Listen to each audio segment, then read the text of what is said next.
All right. Okay. Okay. So today's meeting is for challenge coaches. If you are an Explore coach or you have green materials on your team meeting guide, this is not your meeting. You can go ahead and jump off so you don't get confused on what you need to do for the season. I had a bunch of those questions last month, so I'm just clarifying. We are going to meet with Explore coaches in 2 weeks, I believe. Same time, different link. And that should be in the coach's email that we will send out to you guys. Going to share my screen. Let's see. All right. There we go. Slideshow. All right.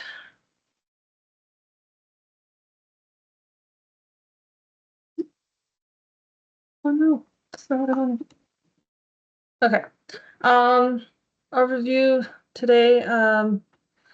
That's an old agenda. I will update it. We're just gonna go over like the day of how it's gonna be like at your tournaments. A few reminders and some Q&A that we have with our head ref who's on the call.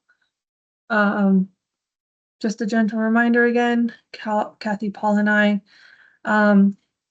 we're your partners for the SoCal region. And we do work full time, so all three of us have 9 to 5s. And this is something we do after hours, so please bear with us if we don't get back to you in a timely manner during the working day because we're all doing our jobs. And then when you are reaching out to us, please, please, please include your team number with us. That is literally the number one thing we'll shoot right back at you once we get your email and we don't know or can't identify who you are. Your team number is your identifier and it helps us tremendously figure out more than 75% of the problems. All right, day at the qualifying tournament. Am I doing this or is Tony doing this? I think Tony is, but I think she has a different slideshow. Oh, Yeah. oh, you do. Okay, that's fine. You want to go ahead Whatever and you share? want. No, it's fine. We can do yours, and then we'll put both of them in the coaches folder. Perfect. Do you want to share it or should I? You go ahead and share. Okay.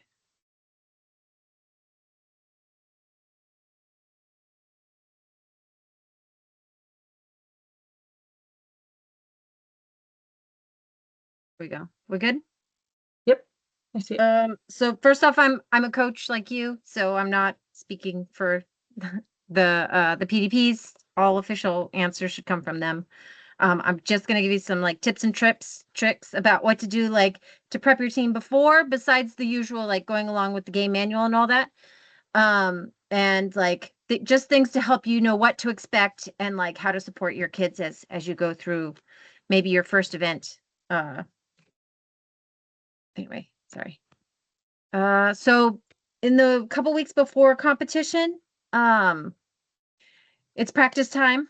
And you won't be like totally final when you're doing your practices, but start doing them. So start doing your timed robot runs, start having them practice their judging room presentations, throw out questions and answers or questions for them to answer from the judging questions. It'll help them sort of learn how it's going to feel when they get there. For teams that I've had in the past, sometimes we did the Q&A during, snack or right when everyone got there while we were waiting, or just find a way to like integrate it into the meeting. It doesn't have to be that they do their presentation and then you ask a bunch of questions, but you could do a mock judging too.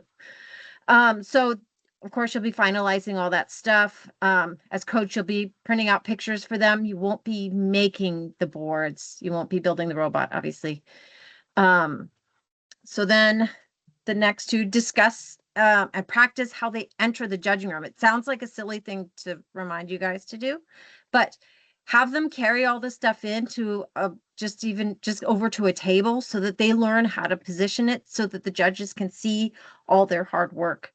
And just so it's accessible while they're presenting, how they're going to point at it, stuff like that. Like just get them used to carrying it in, setting it up.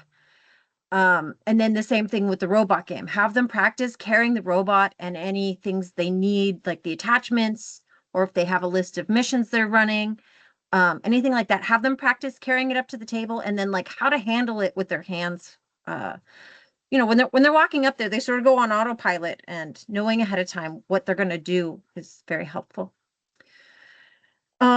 So in like the first or in the week right up, I start packing things. I have the team help. They feel comforted knowing that what they need is going to be there. So involving them in that process, but don't kill meeting time doing just that. Like, oh, hey, here's this. Should we have it ready? Yes. Put it in the packing cube or whatever you're going to use. And then as they get more nervous, continue to remind them like where they were at the beginning of the season to where they are now, all the challenges and achievements they've done through the season.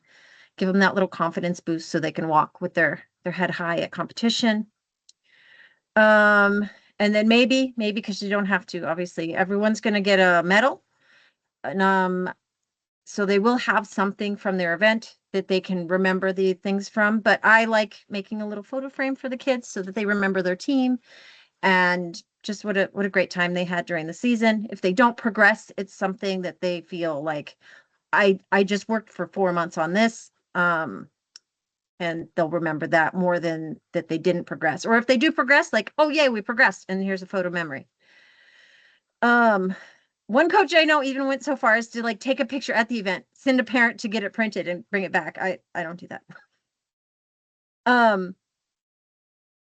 So then remind them ahead of time too that we're going to do our best. We are competing against other teams, but mostly we're trying to do our best more than anything. Walk like Woody. Everything that we do there is an achievement, whether or not we walk away with a trophy. And then my biggest trick is don't eat the day before competition. Let them rest, let them eat.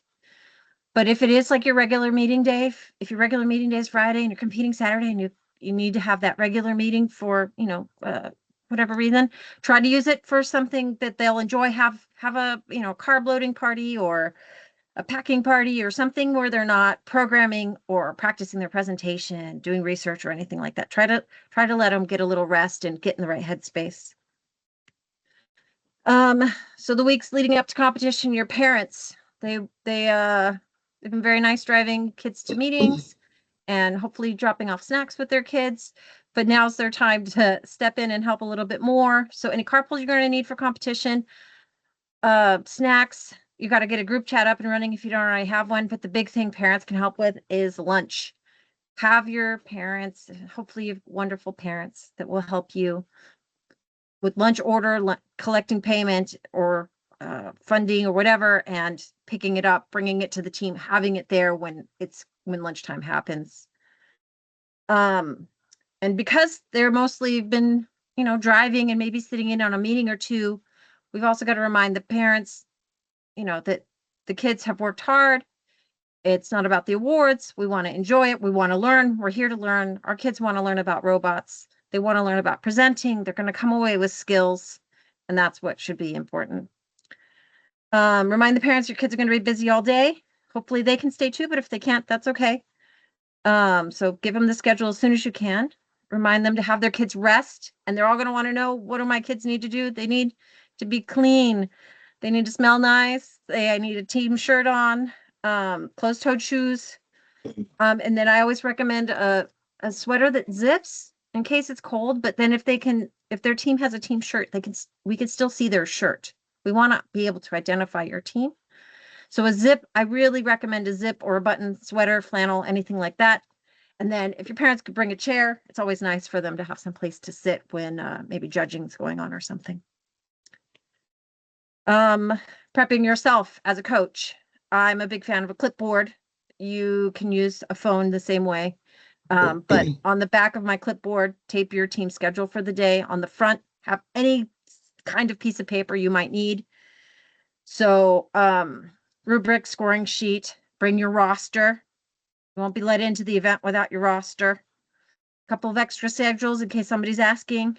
blank pieces of paper. 'Cause sometimes the kids want to make something for their pit or, whatever sometimes you just need a piece of paper. But the thing that's probably the weirdest on this list is the list of items that your team should have when they walk into the judging room. It's a one-time shot walking into that judging room. You want to make sure that they have everything they need to succeed. So have them make the list, have them confirm the list, have them practice when you're in meetings, walking with everything that's on that list. And then when they walk into judging room, there's a huge boost of confidence that we have everything we need. So have that with you or have it on your phone or however you want to manage it. Sorry. I also am a big fan of a backpack. It doesn't have to be backpack, but any kind of bag I call it the go bag, because as coach, you're not stopping and sitting in the pit very much. You're with the kids, you're walking them from point A to point B left and right, and you want a couple of things to help your day be a success if something should go wrong. You don't want to fix it for them, but you want to have the tools that they can fix it. So I make a secret backup of their USB files, of their program files. Don't tell them. They should manage their own. I also usually have a pocket full of Lego pegs, feminine products, Band-Aids, wipes, stationaries, items, absolutely thank you cards. There might be someone that shines out to you that day, or your sponsor walks by or whatever. Having a thank you card that your team can fill out. Extras of everything. You can see the list. It's just nice to have what they need in case something goes wrong. And then my favorite snack, my favorite granola bar is always in my backpack. And a suggested packing list, which, feel free to edit. Every team's different. A lot of this is the same stuff that would be in my backpack. A lot of it's the same stuff maybe parents are bringing. But basically the stuff you need to register so you can get into the event, the stuff they can use to run their robot, the stuff for judging, the team pit. So the team pit is where you're going to set up your display. Some sites assign you a place, some sites let you pick in an area, but basically every team's going to have like a pop-up and like a table, and whether or not your site provides the table or not, you should find out. But you should have about a 10 by 10 straight leg pop-up, and that's where your team's going to set up like their posters and their team sign and all that stuff. And maybe behind it, if there's room, hopefully there's room, you can have your parents sitting around in chairs with food and like kind of tailgating. And so it's where your team will go back to when they're not in judging, not at the robot table. They can be at the front talking to other teams. They can be in the back getting a snack or a hug from their parents, recharging the robot. So all the things that you would need to show your team spirit and then maintain your team throughout the day. And then, like I said, the parents hang out. Hopefully it's behind your pit, but it might be like a picnic table off to the side. But basically that's where all the food is, where the parents are. They can get a hug, they can get a water. And whenever we're not watching a robot game, that's where we parents would be, with sitting and ready to refuel kids. So day of, I'm a big fan of having your movie moment, your team walking in together to the event to check in and set up your pit. They'll feel like they're the end of, the action sequence of a movie, all wearing their team shirts, carrying their robot. It's very nice, and it sort of sets the tone for the day. And along with that, the thing our wonderful PDP Kathy always says is core values start the moment you step out of the car. So if your team, your parents, your kids step out of the car with great attitude, you're going to have a great day. If you step out of the car and you're, smashing another team's robot, you're probably going to get marked down for your core values on the rubric. Just start on the right foot. Get out of the right side of the car. The coach should be the one to turn in the registration form. In the email, they talk about how you need the circles. So make sure you have all the background checks that are new this year, plus your parents' consent and releases for the team. Then once you get in, everybody goes to set up the team pit. The parents can help, but it should mostly be the kids setting up like the display and things like that. Of course, the parents are going to set up the food and the pop-up and stuff, but kids should be putting up their trifold, putting out the tablecloth, managing it themselves. Just real quick, Tony. Yeah. When you bring in your team roster, there shouldn't really be, unless they have gotten permission from Paul, Sarah, and myself. It should all be on that team roster. There should be no paper consent and release forms. First really wants to do away with those. They all wanted electronic. Hopefully that means they're going to try to start leaning towards us not having to print them out. But we don't want to have the paper ones. We really need them to sign up now with the electronic consent release forms. Yeah, sorry if I said it That's funny. okay. No, you're good. Because Yeah, it used no, to be there's- okay. there's- First there's was the really team trying to get away roster. with it. And the team roster should have all those green circles. If it doesn't, the form Kathy's talking about is like a separate consent and release form that a parent would sign on site. That's what we want to avoid. That's a big hassle for everybody. And we can Oh. help you if you have a family member or someone that's having issues with the electronic consent and release form. Reach out to me. I can help you. I can walk you through how to help your families with that. Yeah, but absolutely print it ahead of time, turn it in. You can walk in and start your setup. It's really nice. Help other teams if you can. We're all here for the right reasons. The kids should basically be staying together. You'll, as coach, you'll be staying with them too. They'll pop in and out of seeing mom or dad and their family. The judging room, they should be with you. The robot game, you'll be near, you won't be with them, but they should be staying together as a team. And this is a day to put the phones away. Phones out. They're not going to be paying attention to the robots or themselves. They'll forget to drink water or whatever. They won't be present. So highly encourage phones away. I straight up just tell them hand them to your parents if you got one. Put it in your backpack. It's got to go. Here's that sample schedule. So this is basically what you'll get from your host, or it might be a spreadsheet and you've got to pull this out of there. Basically you'll be going to your practice round for robot game and 3 robot game rounds. And then your judging will all be done in one big swoop. Wherever you need to be, try to be there 5-10 minutes early, queuing for robot game. They get really nervous if you're not there. And then when you're waiting outside of your judging room, keep the volume down a little because there's probably someone in there. They do try to run on time and have a little bit of a time gap in between judgings, but if it doesn't happen, be courteous to the person in front of you. You're going to want the next person to be courteous to you.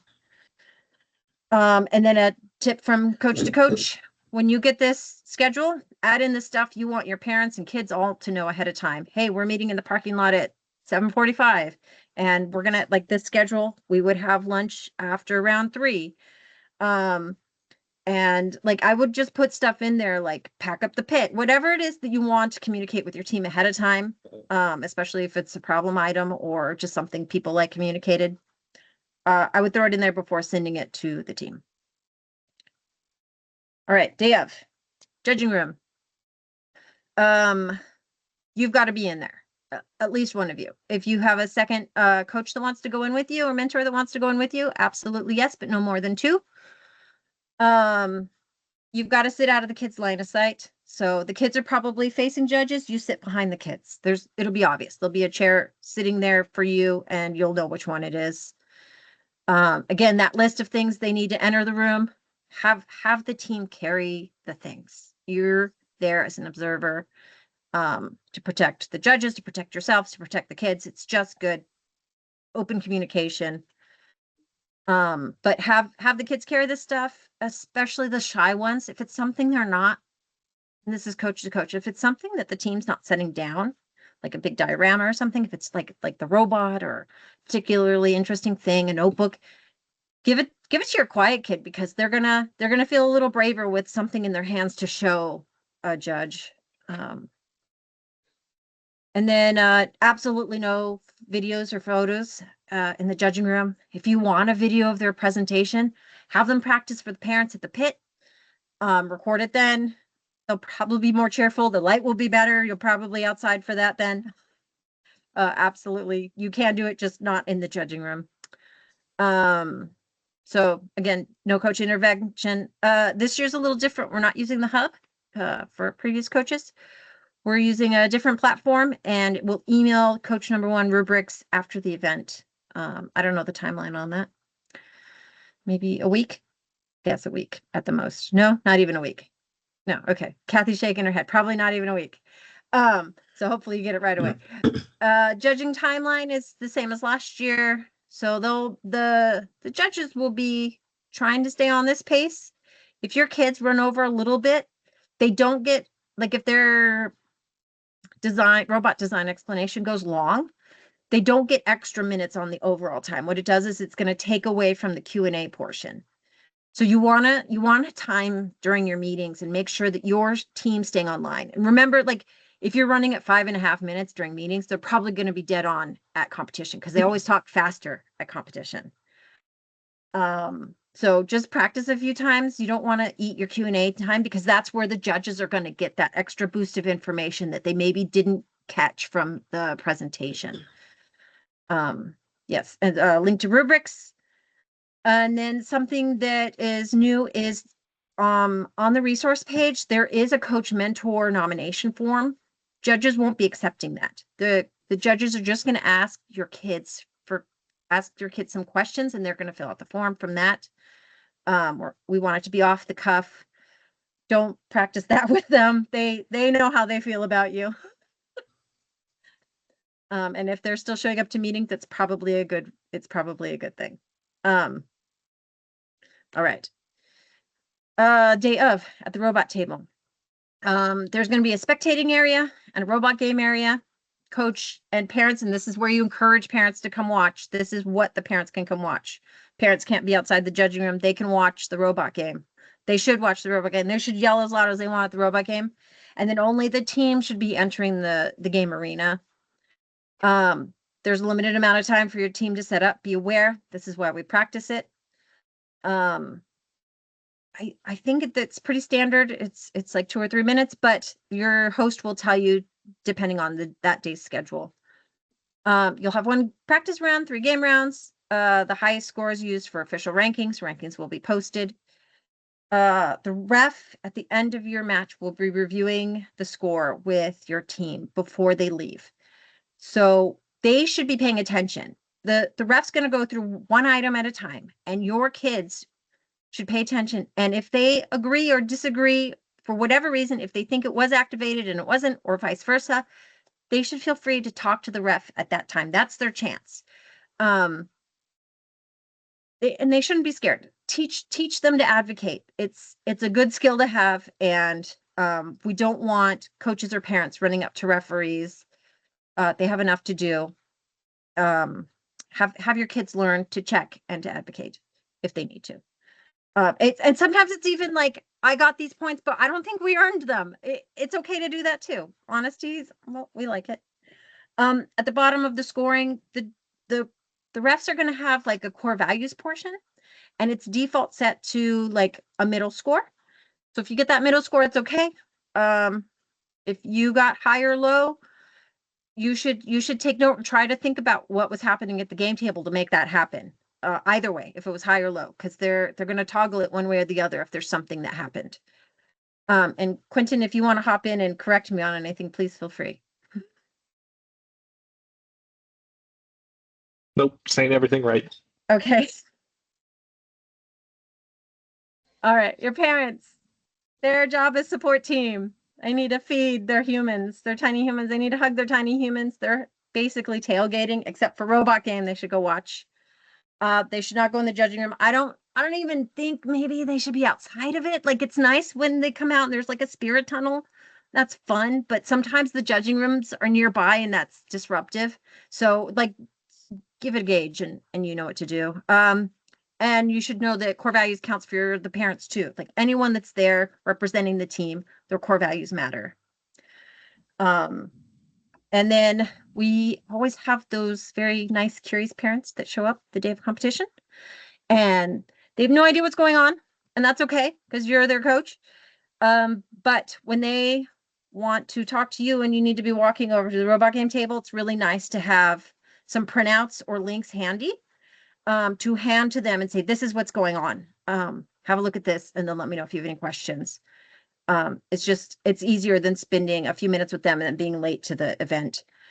And then if they want to do more, they can volunteer. We love volunteers. They learn more. Being a judge, being a ref, you learn more about what it's like on the other side. And then the awesome rule of thumb is if you're having fun, the kids are having fun. Goes for the parents, the coaches, everybody around. Useful links, team info sheet is not required. This is something that some teams like to walk in and leave with the judges in the judging room.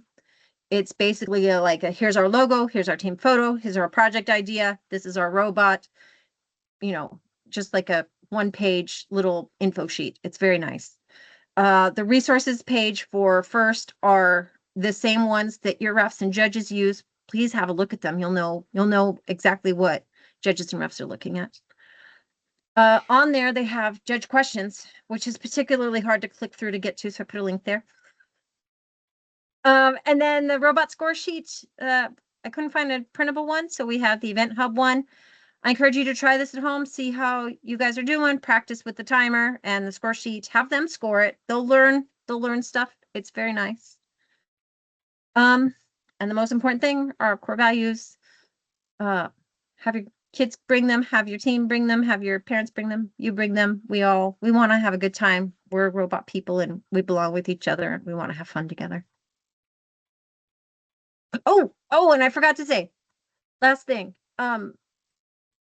If you're competing in a gym, the probably not allowed food in there. So give your team a heads up. If you're competing in a gymnasium, just eat in the pit. Eat at the picnic tables, wherever you're allowed. Rule of thumb, if it's a gym, you probably shouldn't bring food in there. We'll put the slides in the coaches folder. Thank you, Tony. Does anyone have any questions for Tony? I've been answering some of the general Good. ones in the chat as they were I going couldn't see along, 'em. but does anybody have any other questions?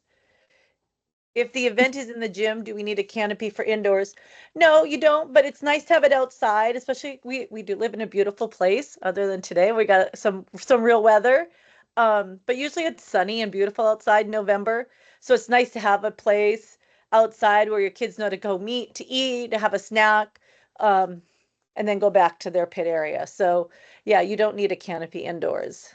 But there are some venues also that do, I think, might have it outside. So yeah, sometimes they have a team pit where you can't have the parents next to them. Like one time we were in a science classroom and everyone got a lab table. yeah. And then obviously we put the pop-up outside. Yep. And then sometimes it's just a big open space outside and the team is in front and the parents are behind. Sometimes you're together, sometimes you're apart. Definitely bring a pop-up. Yeah. We have 2 teams. Can we have our meeting area together outside for teams? You can put up your meeting area, and you can also request to your tournament director when they email you.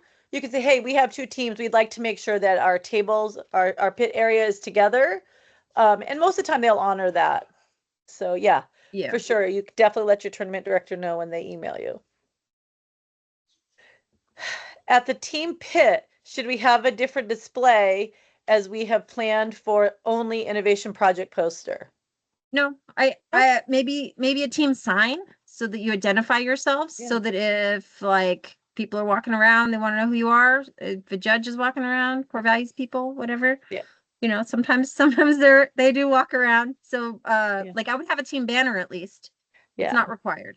Something that identifies your team. You'll have, if you have some teams, some events like Tony was saying, we'll put and assign you a table. Some are just pick whatever you want. Yeah. So sometimes events have photographers. Print a fancy banner. You can make one out of felt like soccer, or I even saw one team spray paint the day before. They spray painted their team name on a scrap wood, and it's all fun. It's all fun. It can be a core values activity for your team to make their team banner for the tournament. Yeah, absolutely. Kids love that stuff. For the presentation for the coaches, mentors, Q&A, does that mean the kids will talk about us if we're in the presentation room? Yeah. Sometimes sometimes the judges will say, if you'd like to step out now and just stand right by the door, that's okay too, just for that portion of it. Or if you could have a parent come in that is not a coach mentor, you could have one of the parents come in to sit in just for that YPP clearance and that protection. But yeah, they're going to sit there and they'll talk. And I mean, I've seen coaches sit there and listening to these kids. I mean, I get very emotional too. I've seen coaches cry hearing their students and what their students authentically say about them. To me, that is the best thing. I mean, that's better than any award, is hearing from them themselves and how they truly feel. It's magical. So that's up to you all. And I'm one of the head judges and help run the judge training. And one thing I suggest to them that can sometimes, really help the kids like feel feel special is to have them all like, okay, we have some things to ask you now that the coach can't hear, and they kind of make them feel like they're conspiring with you to secret talk mission. about their coach when the coach is right there, but they can't hear. And so your judges may do that and just make it so that you can't hear them, even though you're in the room with them. But yeah, That's what I can do. it can be uncomfortable for them if they're talking about you while you're right there. But it can be rewarding and humorous, or all sorts of things. So Yeah, their interpretation's pretty funny. yeah. What suggestions for the first 2 minutes? Can the team introductions be included? Absolutely. The best one is to go in and say your name, what your title on the team is, because the judges are going to want to know. They want to know, and they're going to ask you, and that's going to be part of that 5 minutes. So if you go in and you say, hey, I'm Kathy, and I am the coder, and I like to code or something, give them a little snippet of what you like out of your team. That will help. It takes and saves one question of that 5 minutes from the judges. So definitely introduce yourselves and what your title is and your job on the team.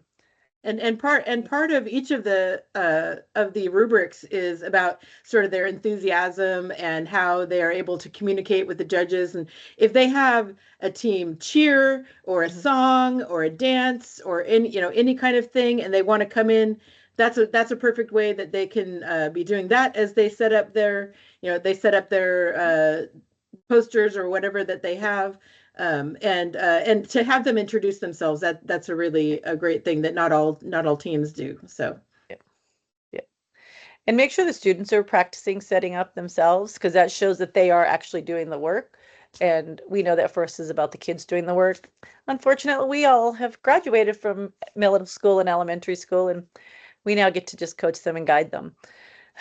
It is something to think about, though, too. A lot of teams ask about whether there are, if there's a place for teams to make a slideshow or something like that.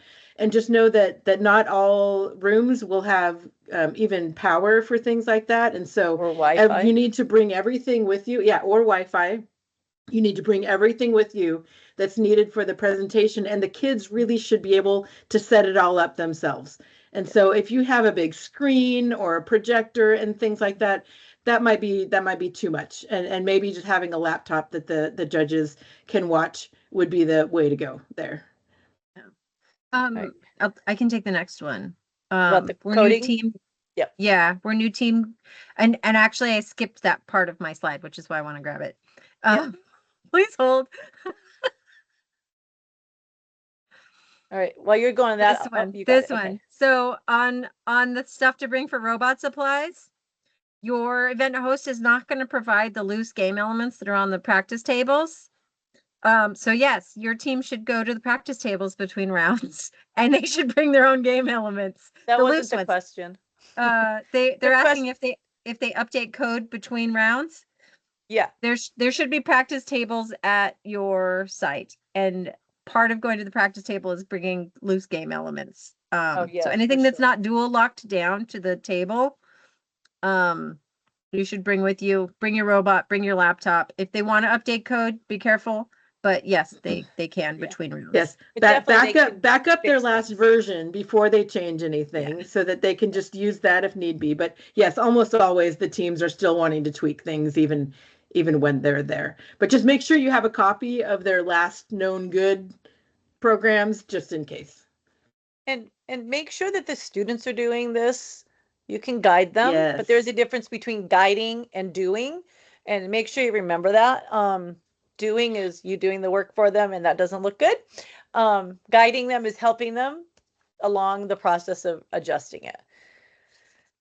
And as Tony and Kathy were saying, that core values is from the time you get out of the car, and that includes in the pit area. And so really the only people touching a computer, a coding computer in the pit should be kids, should be team For the members, robot, not coaches and not parents, because that will almost certainly be noticed. and not just by volunteers, but by other teams, and they make sure that it's known, because it's hard when the students are from one team are doing all the work and then they see 3 coaches hovering around a robot and a computer. It's kind of frustrating for students. Let's see. The confirmed list of teams for the QT, that'll come from your tournament director if they send that to you. That's a tournament director question. So And we won't be publishing those lists. That would come from your tournament director, your host. And on things to bring to give away to other teams, that's totally up to you and your team. When I was a coach, we made buttons that they could give away to other teams, and there's always at least a couple of kids that collect all the buttons, and their shirt is just covered in buttons by the end. It may be worth noting that the first of the qualifying tournaments is the day after Halloween, so often pit tables will have bowls of leftover candy, whatever, that's totally up to you. And if your team can think of something cute and easy that they could make to give away with other teams would almost certainly really appreciate it. Is it better to prepare individual set of printouts for each judge, or one copy for the judges to share? One copy for the judges to share. Please make a copy of it. Don't give them an original, because if you don't get it back and you advance on, it's going to be a lot to redo that. One copy, is great. The judges are share, and then they'll take that, and if they're advocating and they're trying to remember something about your team, they'll have that to pull as they're trying to advocate for their team in their room.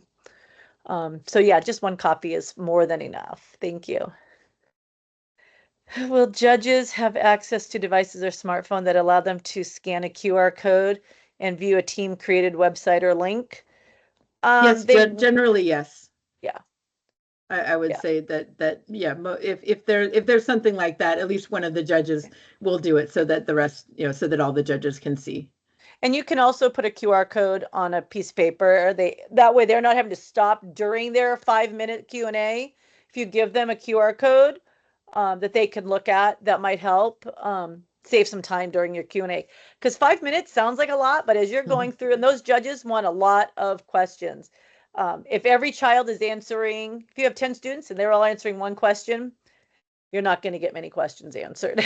Yeah, I would actually suggest, if you have something like that, that maybe have it for the judges during the 2-minute setup time, so that they can do their thing and have it ready, and maybe even be looking at it while another judge is asking questions, and just so that it doesn't have to take up part of your presentation time.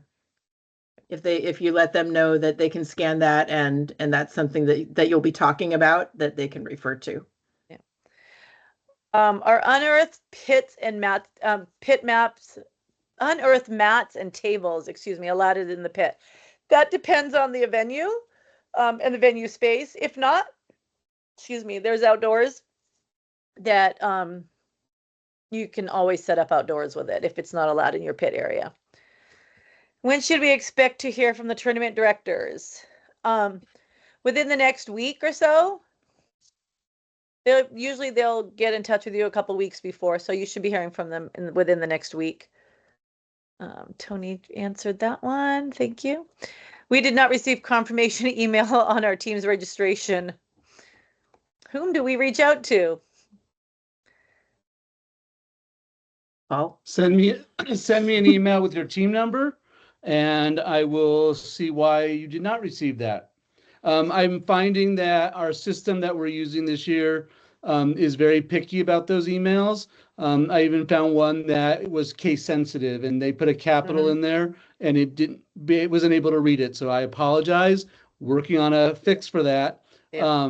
But yeah, if you didn't get something, please just reach out to us and let us know, and we will definitely be able to send you a second one. Yep. Do we know which tournaments have Explore competitions, Paul? Do we know? Yes, we do know, though I think excuse me, I think I might be missing one, but right now the one in Riverside has one. High Tech High Mesa 1 and 2 will have one. La Cañada will have one. We are working on the San Diego La Costa one. Yeah, And we're still a maybe, I think. and I believe there may be another one down in San Diego at High Tech High, a third one at High Tech High. And those seem to be the ones right now that we are dealing with. Just real quickly, if you go to the site, the registration site, the events calendar has the festivals listed now, so you'll be able to see those. I don't remember How from about the the Boss slides. Tech one? Boss Tech Regional? Bosco Tech.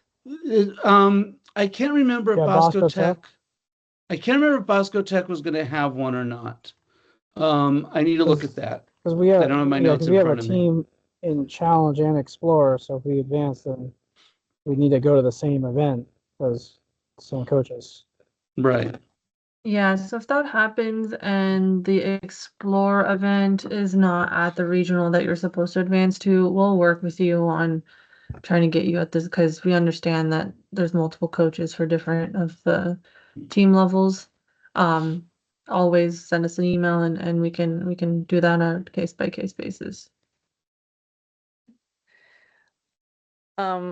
I'll answer the one about note cards and in the Oh, judging I was gonna room. go to the one above that first, though. Oh, Okay, is go there ahead, one go above? ahead. I missed it. That- Let's yeah. go in order. You can do yeah. It was just about lunch. They would assume that there is a lunch break built into the schedule. Some Yes. events do, some don't. If they don't, look at your schedule and say, oh, I see we have a chunk of time between our match 1 and match 2, so we're gonna have lunch during that time, or whatever time, you have a chunk, you can look at it and see. Okay, thanks, Janelle. Yeah, and so as far as scripts or their presentation scripts for the judging rooms, we tell the judges that these are kids, and not all kids are able to memorize things as well as others, and they shouldn't be judging on whether or not they have notes to go from.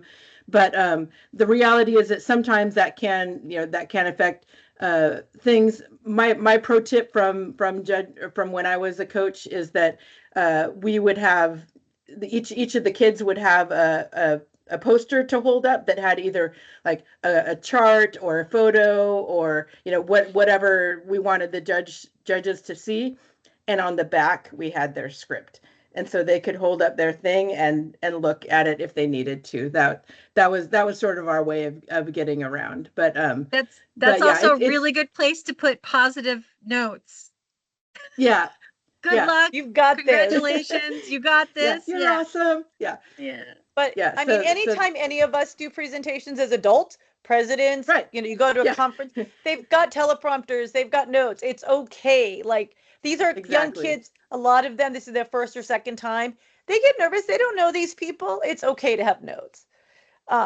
You just Yeah, want that. You want to especially, help them try to have it memorized, or have them so that they are feeling more comfortable and they're able to learn to make eye contact, because it is a skill going from reading off of notes to being able to look at your audience.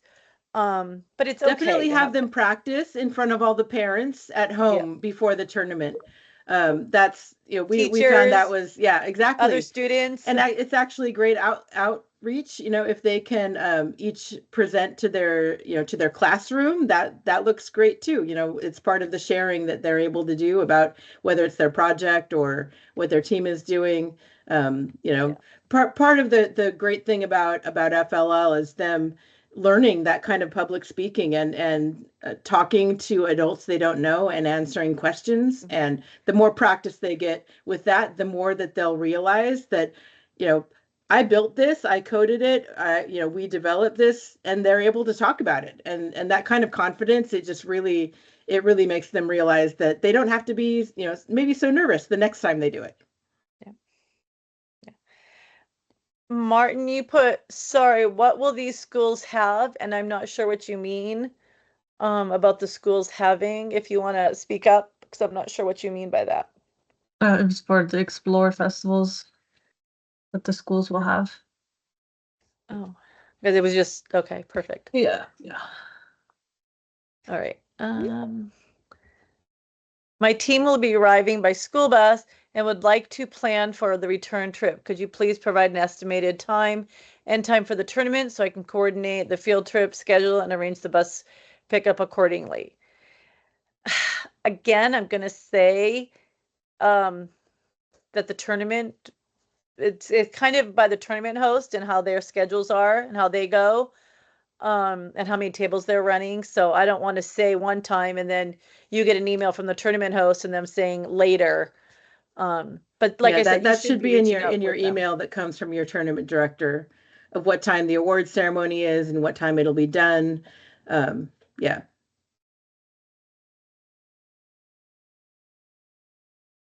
Okay.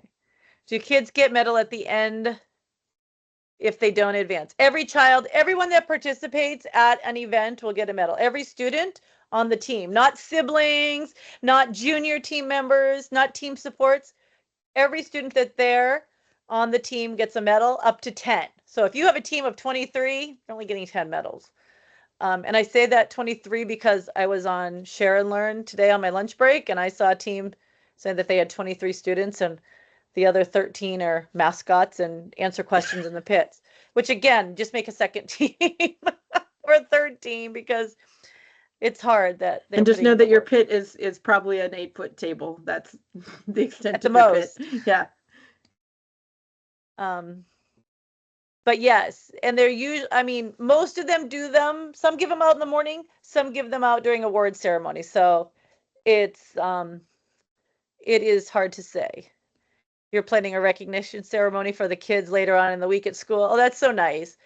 I don't know if the medals go to the coaches or distribute directly. Again, that depends. The event that we host, we give them directly to the students. They all come up, they get to get their medals. They celebrate them at the event. Yes, you are only allowed 10 students, a max. This person on Share and Learn was saying their school made them take all their students, but only would support one team. It's sad. It was not around here. But you're right, only 10 kids max.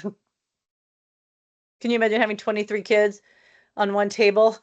No. No. Okay, if we have no more questions here, we're going to turn it over to Quentin, our head ref, so he can answer questions. Several of you submitted questions, so I know he's going to go and answer those first. And then there were some other non-referee questions that we'll answer at the end. Okay. Hello, everyone. So I'm going to start with the ones that I saw in the chat. I actually didn't receive any questions beforehand. So if you did submit any questions, can you please post them in chat? Quentin, did I not share you on that form? No. Response? We'll send it shortly. I thought I did. Let me grab it. Yeah. I thought I did. I'm sorry. But you can do the ones in the chat while we're waiting. Yep. Oh, I So did. the first question I got was about is about mission number 5. Does the structure have to be perfectly flat in order to score? Can everyone see my screen where I'm showing the rule book? Yes. So we're looking at mission 5 here, and in the rule book, the scoring condition says that the structure floor is completely upright, or other words, flat. So in this case, I would say that it does have to be perfectly flat in order to score. For mission, the next question was for mission 12, quote, sand is considered completely cleared when the pull activator is past the line on the mat. There are 2 lines on the mat. Is it the first line that is referenced here? So I pulled up this video that shows a good side view of mission 12. So this is the boat that is stuck in the beach in the sand. As you can see, there's 2 lines. There's one that's closer towards the model, and then there's a darker line that's further away from the model. What it is referencing when it is completely cleared is if it is past this darker line on the right side of my screen. So in order to score, the red lever needs to be past the darker black line to the right there. I think if you're at the table, it'll be your left-hand side. This is inverse.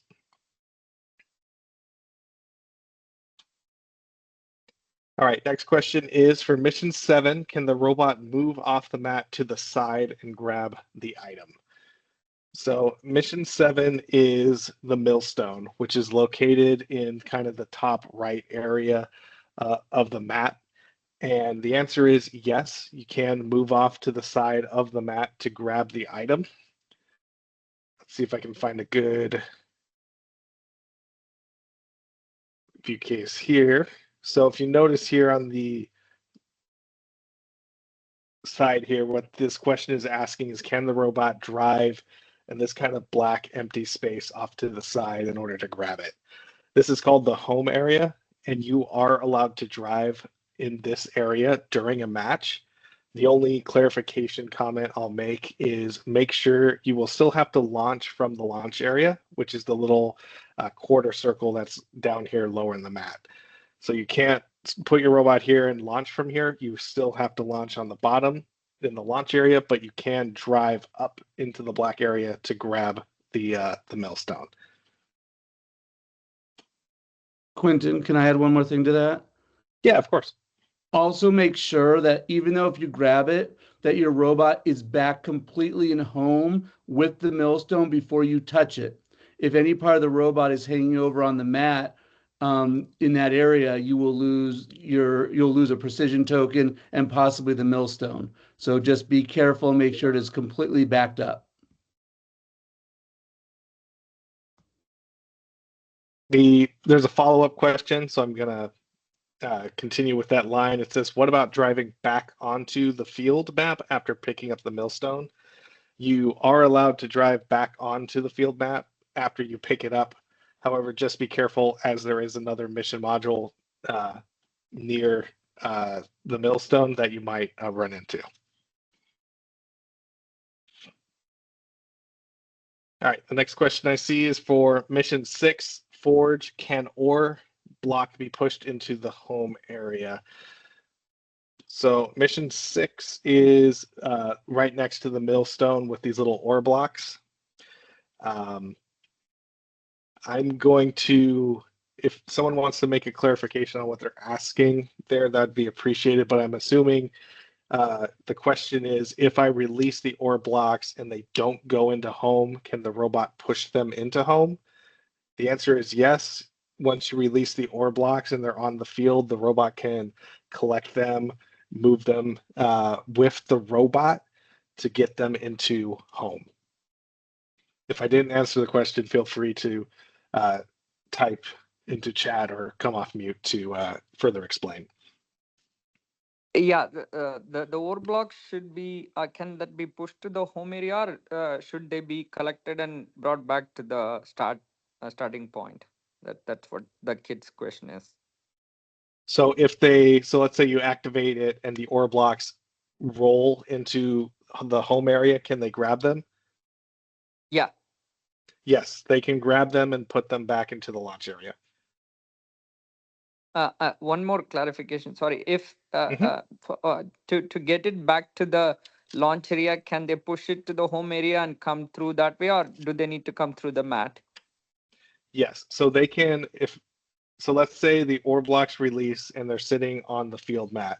If the robot pushes them into that black area on the side, home, the kids can pick them up and move them as needed. Okay, thank you. All right, the next question is it okay to have part of the attachment outside the table edge when the robot is launching from home? So when you're going to launch from home, not home, when you're going to launch from the launch area, let me find my good visual here. So when you're going to launch a robot, you need to launch out of the either the left or right areas. You can kind of see them here. They're the red dashed line on the left side and a blue dashed line on the right. So as you notice, if you look at the bottom, the red dashed line comes up to and the blue lash line comes up to the wall. So an attachment cannot extend past that wall, even if it's like, even if you have like a little stud that's hanging off and it's like gripped onto the that sidewall, that's considered passed, so you won't be able to launch. Keep in mind that's not a loss of a precision token. You're just not going to be able to launch. Next question: Are kids allows to use a jig? Actually, Janelle answered that quite well. Yes, you are allowed to use a jig.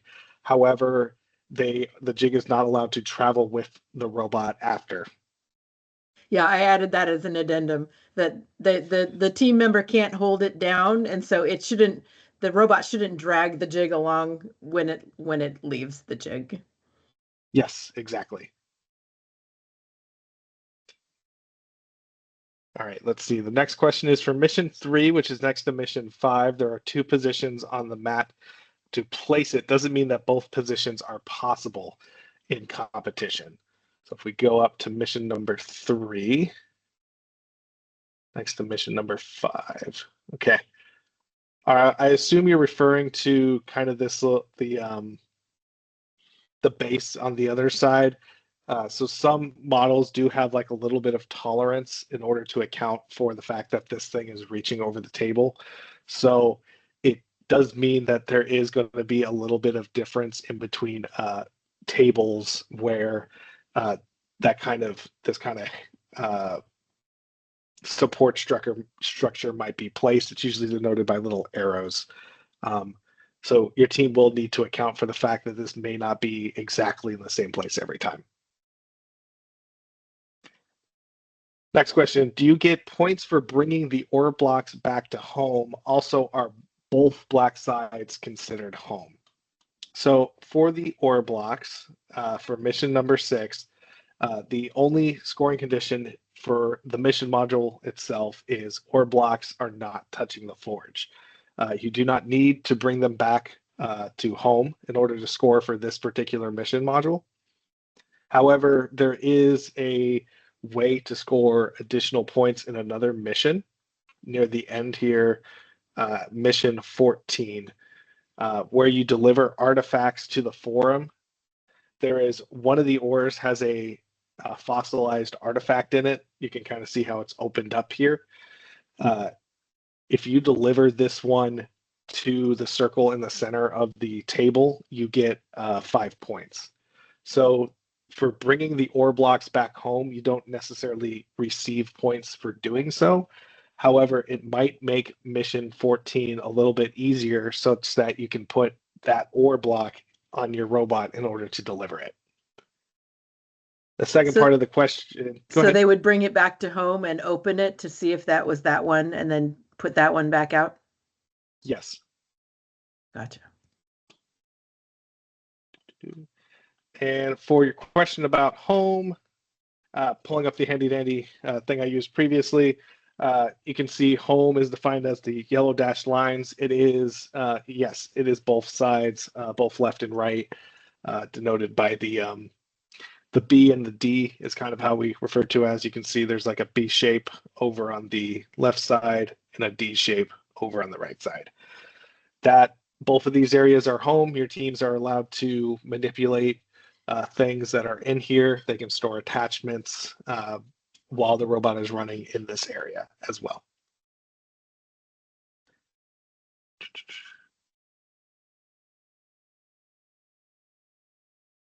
Awesome. The next question is practical challenge we see when the robot comes back to the launch. Sometimes one of the wheels will end up partially outside. Is this okay? So there's a couple of cases that I'm going to address with this particular rule. If the wheel is partially outside and is like on the mat. So let's say your robot is coming in this way and one of its wheels is still partially outside of this area here. That is considered an interruption and you would lose a precision token. However, if you look at the challenge updates, which if you haven't, they're on the First Inspires website right next to the the rulebook, where you can find all the digital materials. This gets updated fairly regularly as the season goes on, so please check back to make sure rules haven't changed. They have update number 1, extending past the walls of home upon return, which says extending past any wall of home upon return counts as completely in and is handled without penalty.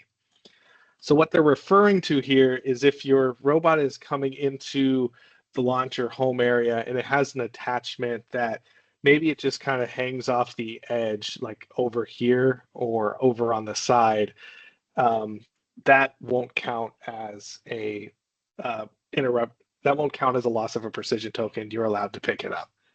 So I hope I answered that question in a good way for you. All right, mission model 8 seems to have some issues. The preserved pieces don't seem to come out in spite of engaging the red beam. Has anyone faced this? And if this happens at a tournament, what do we do? So you're referring to the silo mission here that I'm sure everyone is everyone's favorite mission for the very reasons you're asking about. So I have noticed that, yes, it is particularly difficult to get consistent launch from this particular mission module. For your question, it really depends on what kind of happens in the moment at the table. The refs are always told if our table breaks, then we should give benefit of the doubt. However, if the model acts as the model intends, that score it as it is. This particular one, I think, is going to cause some of those scoring things that we're going to see quite frequently. I don't really have a great answer for that one, other than it kind of depends on the situation. I just recommend. The students should be looking at all the models, making sure they're set up correctly, and should be allowed to ask the ref to, check it, reset it, fix it, kind of request.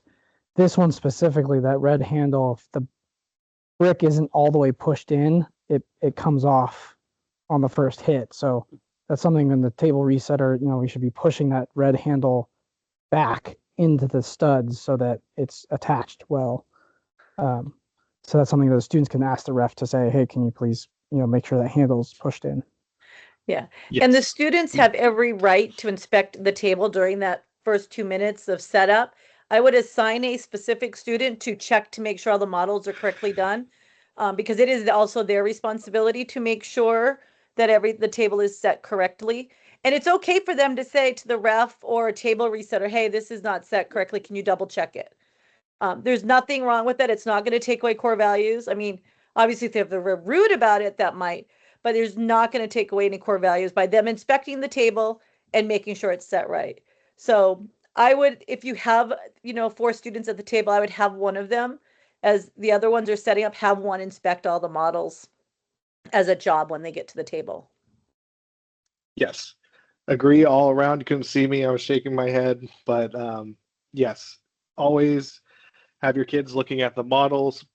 Don't have them touch them. Always talk to your referee and say, excuse me, can you please check this model? If you want to get even specific about the red lever, that's more than fine. Say, hey, can you please check the lever to make sure it's pushed in? Perfectly acceptable. And in fact, I encourage it. Have your kids talk to the refs whenever they have any questions or any concerns before the match. So in addition with this one, I'm trying to I always recommend don't rely on it working every single time. So be prepared that maybe you have to hit this thing 4 times, even though there's 3, etc. Just improve your odds of getting it of success by doing it multiple times or being prepared to do so.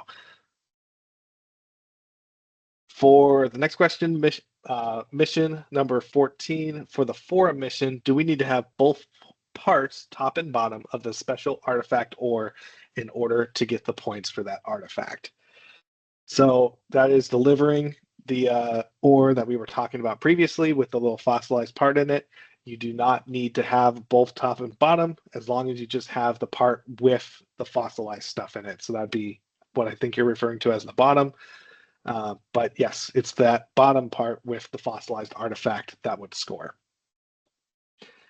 Are all 8 members of the team allowed to be around the table, or is there a recommendation of where the kids stand during the robot game? So in the rule book, it does have how many people are allowed to show up at the table in general. So if you have four team members, it's 2 to each side. Let me zoom out a little bit here. As you can see with these little 2 people over here.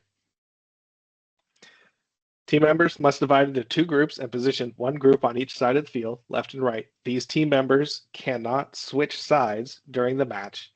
For teams of 4 or more, position 2 technicians at each home area, so 2 and 2. All other team members must stand back away from the table. Teams may never have more than 2 technicians in a single home area, but team members may swap places with a technician from the same side anytime.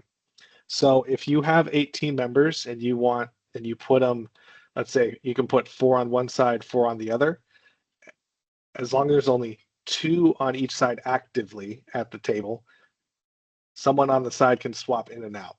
Now, if they don't have a role during the robot game, they are allowed and encouraged to be near the table and root on their teammates, make some noise, start some chants, go bananas when they score a mission module, all of it. Yeah, and I'll just chime in that it sort of depends on the tournament. A lot of tournaments, particularly if it's in a gym, they will have sort of ropes around the table areas, and the rest of the team can be around the outside of the ropes. At other tournaments, the tables are up on a stage, and so the rest of the team would be in the audience. But they should all be they should absolutely be out there cheering and encouraging their drivers. But just the 4, or just the drivers and whoever, if you have tag team people, are allowed right there at the table. All right, the next question I got is, can the robot be grabbed from home after completing a mission and taken back to the launch area without a penalty? So that would be if a robot is out on the field and it comes into kind of this black area here completely, can you grab it? And the answer is yes, you are allowed to grab your robot when it gets into home, and it will not be a penalty. You will not lose a precision token. The same rule applies. It has to be completely inside home, so make sure that when your kids are grabbing it, that like a wheel isn't sticking out into the game area. And that same kind of clarification about extending beyond the wall still counts in this case. So if the robot comes in and it has like a long arm that it was using to hit that silo, for example, and it goes beyond this wall, that counts as in. They can pick up the robot, no loss of precision token, take it back to the launch area, change the program, and set it off on another mission. So the idea is that anything touching the table needs to be totally inside the home, but things could be hanging over on top, like above it. Is that an accurate statement? Like if they have an attachment that hangs? Yes. Yeah, okay. But it's just for the return, right? Only for the return. Okay. And I added an addendum too, that once it's in the home, it can't be passed between drive teams on the opposite side of the table. It has to go into the same launch area as the side that it came into the home as. Yes. So if it comes into the left side, let me find that. So if it comes into this left side home, it has to go to this launch area. If it goes into this right side home, it has to go to the right launch area. All right, we have a question about mission number 11, which is angler artifacts with the little winch and flag. Can engaging with the gear directly is engaging with the gear directly allowed instead of using the red pulley? So if you can let's kind of zoom in here so we can see the mechanism a little better. There's like a little gear sprocket that is used to pull this winch back. And Lego has provided this red activator lever that a team can push in order to move that gear. You can use this red thing to push it, but it's not required. So if your team wishes, it can use the gear in order to winch the treasure chest up. So yes, you are allowed to engage with the gear directly on mission module 11. Oops.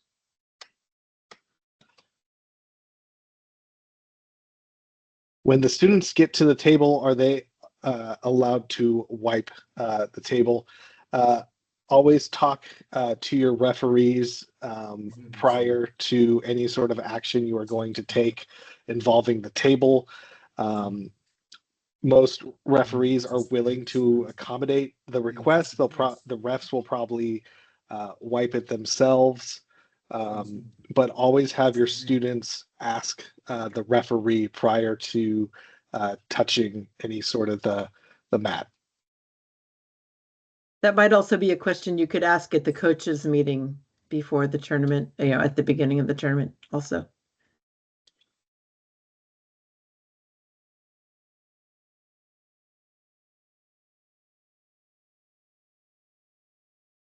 All right. So an answer about touching the robot while a wheel is on the mat is an interruption. What if an attachment is above the mat outside the launch and home area? Is that also an interruption? I'm going to assume you're referring to what I was talking about with like, wish I could draw in here. This is a little squiggle. Yes, perfect. So if you have a robot, here's your robot, this little yellow box. And you have an attachment on the robot that goes like this and kind of sticks out. You can grab this robot as it is. It is not an interruption. This accounts also for like 3D space. So like if the attachment is like 12 inches up in the air, you can still grab it.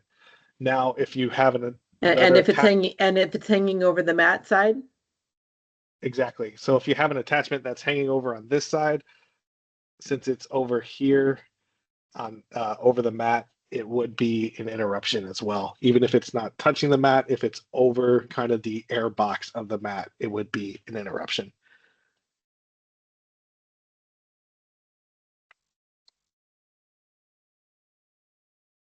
Can kids have a sheet of paper with all the assignments for their mission strategy in the pit? Yes. If someone who's not a referee or judge wants to answer that more They can also eloquently bring than it to just the yes. table. I've seen kids bring their missions to the table. It helps them. There's a lot of pressure on them as they're standing up there and everybody's watching them. It's okay if they bring a piece of paper with their missions and the order that they want to do them. That's fine. Yeah, when I was a coach, our teams always had a list of the missions that they were going to run and the order that they were going to do, and it often changed between rounds, and they would make a new one.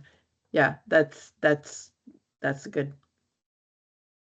Here's the rule they're talking about. When you're at the table, teams may bring one sheet of notebook paper per home area for notes. So one per area for a total of 2 if you want to bring a piece of paper. All right, model 4, if the support structures move or fall. Can your robot stand them both back up for points, or if once it shifts, it won't count? The scoring of the robot game happens at the conclusion of the timer. And so it doesn't matter what state the support structure was in over the course of the match. If it falls and your robot fixes it, then we score at the end of the match. So if you go to retrieve the artifact, it falls over, then before the end of the match, you come back, reset the support structures, leave, and then the timer ends. The referee will score when that timer ends. And so you would get the bonus points for the support structure still standing. So next is moving from one launch area to another should only happen through the mat. So from how I understand your question, it's yes, the teams are not allowed to move the robot from one home area to another. So that's rule 13. Technicians may not hand anything from one home area to another. So that includes the robot. However, if your robot is out in the center of the map, they're just kind of out here and you interrupt it, you can choose whichever launch area you want to. So if you need to move the robot from left to right, you could either drive it over there, or maybe you just accept that you're going to lose a precision Yeah. token, drive it out to the Take middle. take the pick it touch up. penalty. Yeah. Yep. Can students design to let the cart in mission 3 to fall to the ground of the other team so that the other team cannot finish the task? Is there any penalty for doing so? It is not mentioned that you have to have it resting on the other side. You just have to get it on the opposing team's field. So there would be no penalty for pushing it all the way through such that it would fall off. Can a jig, alignment jig, extend past the launch area when the robot launches, or does it need to be removed before the robot launches? An alignment jig should not extend past the launch area. It can extend into the home area. Is that right, though? Yes. Just not into the mat area. Yes. So don't like have it like a long alignment jig that's just like a piece of Lego that goes all the way to where you're trying to get to. That defeats the point. But if like you have a jig that kind of bleeds over into this area, that's fine. Yeah, within the home and the launch area is fine. Although I'll mention I put it into a chat note, but I didn't say it out loud. Just know that each mat might not be exactly in the same place, like in relation to the table walls as another. And so it's best to make sure that your jig has some kind of an alignment to the mat rather than a wall, because the wall might not be in exactly the same place as at another table. And Paul already answered this one, but just for the group, can we pick the robot from one launch area to another launch area? No, it has to travel there by itself, or it has to go out into the mat completely, and then you will lose a precision token when you pick it up, but you can choose which one it goes into. Next question is, when a student finishes using an attachment, does the attachment need to be placed back into home area, or can the student hold them? So a student is always allowed to hold attachments. So even when the robot's on the field, they can like grab an attachment to get ready to put on their robot. The home area is just kind of the student's space to hold attachments or equipment that they pick up during the field. So if it's getting a little crowded, they're allowed to hold an attachment in their hands as needed. However, just be careful, like your students only have so many hands. So if they're holding attachment that's not going to be used for the rest of the game, might become a little tricky to just kind of handle over the course of the game. Hey, Quinton, this is Satish. We had the situation last year where the refs have said that you can hold if you are actively switching the attachment or you're actively working on it, but all the attachments need to be on the board. You cannot leave them in the box or anywhere else. Is that right? You cannot leave it in a box under the table. Yeah. Okay. They need to be in the home area. The only time they- they're right. The only time you could do it is if it's actively being moved. You can't have someone in the, who's going to be trading out, hold on to an attachment. They all need to be at the table. So that's why you can't have them off-site. Okay, I great, think last Paul. year's debate I was was about about- hanging attachments on the table, wasn't it? That was another issue. And Paul, if I got it right, what you're saying is if there's a tag team member holding the attachment, that's okay. No, they No. cannot hold it. It has to Oh, be, they no. bring all the attachments to the table for inspection, and then they all have to stay there. They cannot be passed back to a tag team member. Okay, got it. Thank you. Here it is. Teams will not be given additional storage space. Everything must stay on the table or in the hands of the technicians at the table. So to be more specific, remember there was 2 on each side. The 2 technicians that are at the table can have something in their hands. The ones on the side that are tagging in and out are not allowed to have attachments. Equipment stored on the table may extend past the left and right walls only as needed. So your equipment can kind of reach out of the home area as well. Thank you.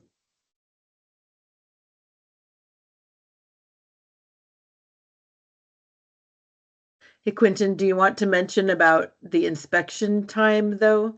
That if it all fits in during the inspection, then they get certain points, and then they can spread it out. Sure. If that makes sense. There's a quick follow up. It says, can a team member put an attachment on the floor once they're done with it? So it's out of the way. You cannot put attachments down on the floor in a storage bin. They have to right here, everything must stay on the table or in the hands of the technicians at the table. So if you have a question about that, refer back to before the match, rule number 9. So for the inspection part, everything needs to, in order to play the game, everything needs to fit in 2 launch areas under 12 inches. If you want bonus points, everything has to fit in 1 launch area under 12 inches. Once your referee gives you a thumbs up and says, all right, you guys have passed inspection, the kids are allowed to take all their attachments and robots, move them to whichever side of the table they want them on. So pick left or right, move where they get everything set up as they need to prior to the start of the match. And then they should turn to their referee and say that we are ready to start the match once they've concluded kind of that setup piece.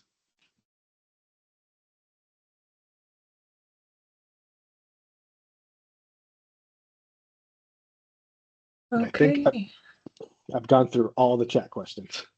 Yeah, and it is 8:30, so we are gonna conclude. If you guys have any more questions, we can answer them via email, and we'll pass them along to Quentin for you. If we need to. But yeah, so thank you for coming on, and we definitely appreciate everyone volunteering so that these teams can have all the time that they can get to come to these competitions in November.